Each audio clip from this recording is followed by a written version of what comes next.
morning. I'm still reporting on the economy. The next few months are likely to bring increasing trouble for the world's biggest mistake currency, the euro. Exactly 5 years ago, the euro crisis erupted, starting in Greece. Now another crack in the euro, starting in Greece, could lead to a full-blown disaster, not only for the euro, but for the rest of the world as well. A few days ago, the current Greek Prime Minister, Antonis Samarlis, announced a flash presidential election to halt what he called rising political instability in Greece.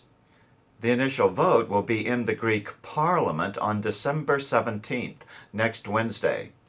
Most presidential elections in Greece are decided this way. However, should no presidential candidate get 60% of the vote in the parliament, then the next Greek president will be decided by the voters. Mr. Samarlis is hoping that his ruling party's candidate, Stavros Dimas, a former European Environment Commissioner, will have a better chance of holding power for his party, New Democracy, if the elections come quickly.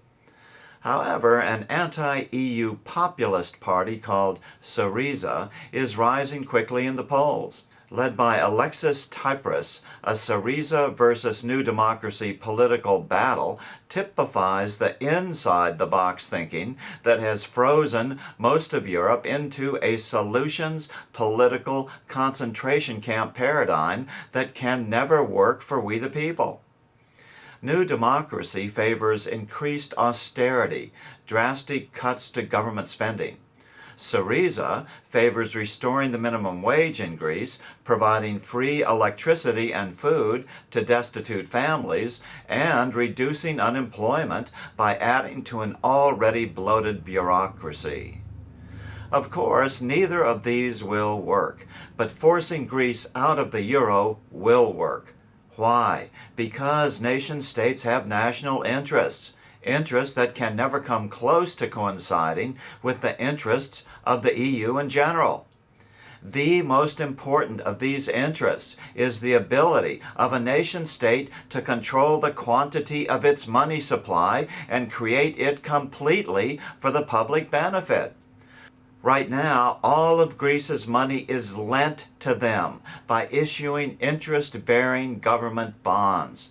If every Greek could understand this, there would be a beneficial, quiet revolution overnight. Greece needs to get out of the euro. Greece needs to reinstate the drachma to return control over the money supply into Greek hands. Then Greece can decide how to approach its problems in the national interest, not the big European bankers' interests. Yes, they may print too much money, but that's their problem. Printing too much money devalues the currency. But is that bad? Not necessarily. A lower currency makes Greek-made goods more exportable to international markets.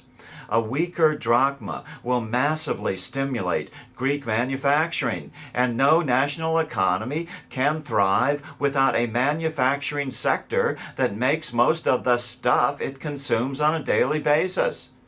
Importing more than you export is national economic suicide. If the drachma returned, the Greek work ethic will return. A proud nation will then automatically move away from a government dole-based economy and back to a truly free enterprise economy.